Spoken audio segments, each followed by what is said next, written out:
So have you ever considered developing land? Well, I've got a couple of clients right now who are doing that, and it brings a lot of questions. It's not always as easy as going in the market and saying, hey, here's a piece of dirt for $60,000, let's go to town. There are other costs that go into buying land depending on what you're gonna put on it. Now, assuming you're gonna put a home on it, that's gonna require all of the utilities. So today I'm gonna tell you kind of the 5 core things to think about when you're buying land. And I'm gonna use an acronym because they're fun. The only thing I could come up with was SOUP.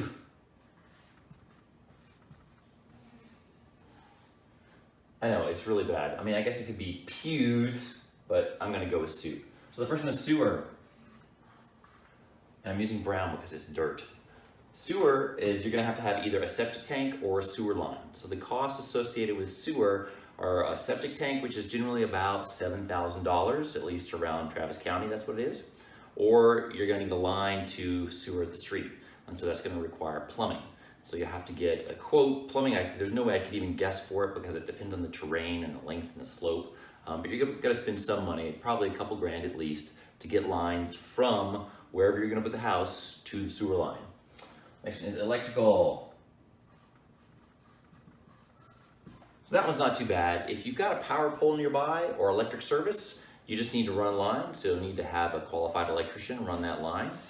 If you're in the unfortunate event of needing a power pole, in Travis County or City of Austin, the last time I had a power pole installed, it was $5,000 in about 4 weeks. But that's gonna vary just depending on the demand on the utility at that time.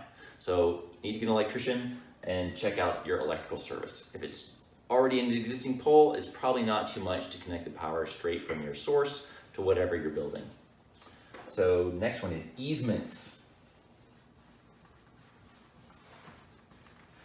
So most lots are gonna have some sort of easement that prevents you from building too close to the road, or there might be utility easement that saves space for utility spaces. And sometimes you just have neighboring easements where, hey, you and the neighbor had previously agreed in a deed restriction somewhere that you can't do certain things within a certain space, like you can only have fences within a certain space on the land.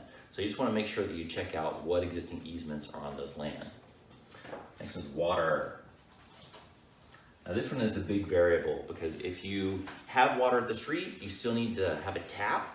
And so like a tap out in West Texas, maybe on near the last one I checked on, I think it was in Fredericksburg, that tap was $800 from the utility company, and they'll come out and tap it, and then you'll have to run a line. Now, if you want a water tap in Austin, that's gonna run you about $15,000 because of just the way the process works to get the permit and do the taps, and they tend to be deeper and beefier lines here in Austin.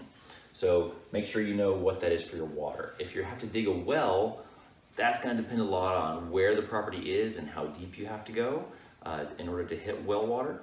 That can go anywhere from $10,000 on up to $30,000, and that's just a ballpark range. It really is gonna depend on the lot as to what they're gonna have to do. And once you have that well, you're still gonna have to have plumbing lines from the wellhead to your building. So that's gonna be extra plumbing cost. And then the last one is, I can't remember, P for POA, so Property Owners Association.